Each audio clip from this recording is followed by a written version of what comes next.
দীর্ঘ 10 বছর চেষ্টার পর অবশেষে যমজ সন্তানের মুখ দেখলেন নরসিংদীর আরিফুল ইসলাম দম্পতি। রাজধানীর বনশ্রীতে বাংলাদেশ ফার্টিলিটি হাসপাতালের ব্যবস্থাপনা পরিচালক ডাক্তার রফিকুল ইসলাম ভূঁইয়ার হাত ধরে এ সফলতা আসে। সমস্যা কাটিয়ে আইসিএসআই চিকিৎসার মাধ্যমে সন্তান জন্ম দেওয়া সম্ভব হয়েছে। তাই হতাশ না হয়ে নিঃসন্তান দম্পতিদের চিকিৎসকের কাছে যাওয়ার পরামর্শ দেন তিনি। আরও জানাচ্ছেন এয়ার বাদল।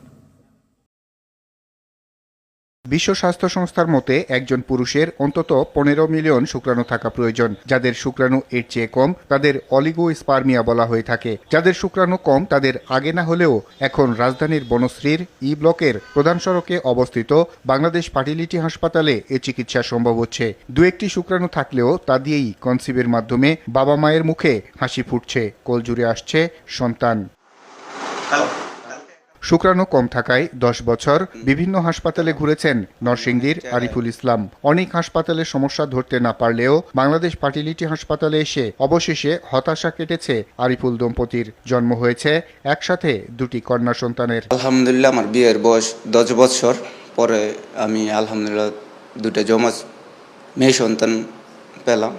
আমি অনেক জায়গায় বড় বড় ডাক্তারের জায়গায় দিয়েছি, দেখানোর পরে কাজ না হওয়ার পরে বাংলাদেশ ফার্টিলিটি সেন্টারে ডাক্তার মোহাম্মদ রফিকুল ইসলাম, ওনার তত্ত্বাবধানে আমার আলহামদুলিল্লাহ বেবি সন্তান হয়েছে, দুইটা জমজ।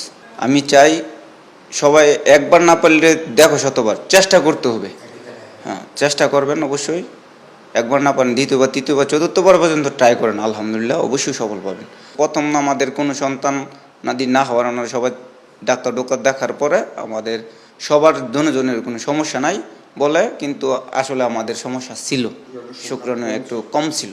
বেবি হবে সবাই বলে, কিন্তু কাজ হচ্ছিল না। তারপর লাস্টটায় আমি স্যারের কথা শুনছি, স্যারের কাছে আসলাম। এই আধুনিক চিকিৎসা নিয়ে কাজ করে যাওয়া হাসপাতালটির ব্যবস্থাপনা পরিচালক ডাক্তার রফিকুল ইসলাম বলেন, নানা কারণে সন্তান ধারণে সমস্যা থাকতেই পারে, তবে চিকিৎসার মাধ্যমে এখন এর সমাধানও সম্ভব।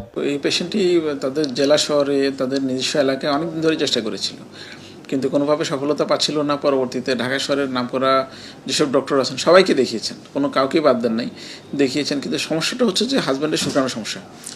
যেখানেই গেছেন তাকে বিভিন্ন রকমের ওষুধ, ইঞ্জেকশন এগুলো দিয়ে চেষ্টা করা হয়েছে, কেউ আইভিএফ করেছে। পরবর্তীতে তারা ইভেন একটা ঢাকার নামকরা হাসপাতালে আইভিএফও করে। কিন্তু বিষয়টা হচ্ছে কি, স্পামটা অনেক বেশি দুর্বল এবং এত খারাপ কোয়ালিটির, আমরা বলি যে সিভিয়ার অলিগোস্পার্মিয়া।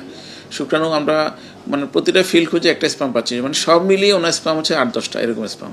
তো এই যে কয়টা স্পাম আমরা পেয়েছি সেটা দিয়ে আমরা আইসিএসআই পদ্ধতিতে আমরা ভ্রূণ বানাই। তো ভ্রূণ বানানোর পরে আমরা যেটা করি যে তার 8টা ভ্রূণ বানাতে পারছিলাম, তো আমরা এর মাঝে 2টো ভ্রূণ আমরা ট্রান্সফার করেছি, বাকি 6টা ভ্রূণ এখনও কিন্তু আমাদের কাছে আছে। তো 2টো ভ্রূণ ট্রান্সফার করার পরে উনি কনসিভ করেন, তো যমজ বাচ্চা হলো আর কি, আলহামদুলিল্লাহ। তো বিষয়টা হলো যে এখানে আসলে স্পামের যে সমস্যাটা, এটা যে কনভেনশনাল যে টেকনোলজিগুলো আছে বা কনভেনশনাল যে চিকিৎসা পদ্ধতিগুলো আছে, এটা এই স্পামের জন্য এটা অ্যাপ্লিকেবল না। কিন্তু এই জিনিসটা যদি আমরা আইসিএসআই পদ্ধতিতে যদি যাই, এটা হচ্ছে আইভিএফ প্রসেসের মধ্যে সবচেয়ে মানে হচ্ছে লেটেস্ট এবং হচ্ছে যে একটু সফিস্টিকেটেড বিষয়। এর পাশাপাশি আমরা কিছু মরফোলজিক্যালি সিলেক্টেড স্পাম কীভাবে বের করতে হয় ম্যানুয়ালি, সেটা আমরা অ্যাপ্লাই করছি এখানে। মানে যে স্পামগুলো মরফোলজিক্যালি একটু ভালো, মানে স্পামের স্ট্রাকচার, মাথা, লেজ বা কোথাও কোনো ডিফেক্ট আছে কি না, সেগুলো নানাবিধভাবে আমরা বোঝার চেষ্টা করি। এক্সপিরিয়েন্সের সাথে সাথে সেগুলো আমরা বুঝতেও পারি ভালোভাবে। তো এই স্পামগুলো দিয়ে আমরা ভালো কোয়ালিটির ভ্রূণ বানাতে পারছি। আর সবচেয়ে বড় কথা হচ্ছে যে উপরওয়ালার স্রষ্টার একটা বিশেষ রহমত যে আমরা যে কয়টা এগ পেয়েছি সেই কয়টাই ভ্রূণ বানাতে পারছি। এবং ফর্চুনেটলি 2টো ভ্রূণ দিয়েছি, 2টা থেকে আমাদের টুইন প্রেগনেন্সি চলে আসছে, এখন সুন্দরভাবে বাচ্চা ডেলিভারি হয়ে গেছে। 2-4টা স্পাম দিয়েই কিন্তু আমরা আইভিএফের মাধ্যমে অনেক বেবি অলরেডি বাচ্চা ডেলিভারি হয়ে গেছে। তার মানে শুক্রাণু যদি থাকে, শুক্রাণু যদি পাওয়া যায়, তাহলে বাচ্চা নেওয়ার সুযোগ আছে, যেটা নর্মাল হয়তো সিস্টেমে নাই। হয়তো এই জিনিসটি একটু বেশ জটিল একটা প্রক্রিয়ার মধ্যে দিয়ে যেতে হবে, কিন্তু তারপরেও তো আপনার বাচ্চা হবে। এবং নিজের বাচ্চা আপনি জেনেটিক টেস্ট করে, ডিএনএ টেস্ট করে আপনি কনফার্ম করতে পারবেন যে এটা আপনারই বাচ্চা। তো এই সুযোগটা তো অবশ্যই মানুষের নেওয়া উচিত। বাংলাদেশ ফার্টিলিটি হাসপাতাল চালু করার আগে আমি দীর্ঘদিন এভারকেয়ার বা অ্যাপোলো হাসপাতালে কাজ করেছি। তো এভারকেয়ার এটা আপনারা জানেন বাংলাদেশের সবচেয়ে 5 স্টার মানের একটা সবচেয়ে ব্যয়বহুল এবং সবচেয়ে বড় লোকের হাসপাতাল বলা যায়। তো ওখানে আমরা দেখেছি যে আসলে মানে সেবার মানটা অনেক ভালো, কিন্তু খুবই এক্সপেন্সিভ। বাংলাদেশ ফার্টিলিটি হাসপাতাল যখন আমরা চালু করি, আমরা আমাদের ওই সেবাটা আমরা অ্যাপোলোর কাছাকাছি মানের চেষ্টা করেছি। সব দিক থেকে আমাদের মানে সিস্টেমটা আমরা ওরকমই করেছি, কিন্তু মানে সেবার মূল্য সেটা আমরা অনেক কমিয়ে এনেছি। বাংলাদেশ ফার্টিলিটি হাসপাতালে যে খরচে আপনারা আইভিএফ করতে পারবেন সেটা বাইরে আসলে সম্ভব না। আমরা যে পেশেন্টরা আইভিএফ করছে এখন সব মিলিয়ে 3.25 লাখ টাকার মধ্যে হয়তো আইভিএফ হয়ে যাচ্ছে। ইভেন কেউ যদি ফেল করে থাকে তার 50% আমরা ছাড় কাট দিয়েও দেখা যাচ্ছে যে আমরা হসপিটাল থেকে একটা ভর্তুকি দিই।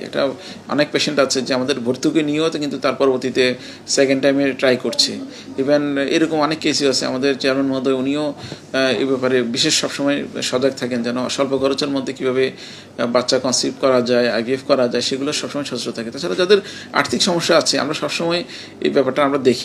এরই মধ্যে অল্প খরচে এই হাসপাতালটিতে 500-র অধিক সন্তানের জন্ম দেওয়া সম্ভব হয়েছে বলে জানান এই বিশেষজ্ঞ চিকিৎসক। 30-35-এর মধ্যে যদি আসেন তাহলে সবার জন্য প্রেগনেন্সির চান্স হলো 50 to 60%। R Badal, RTV, Dhaka.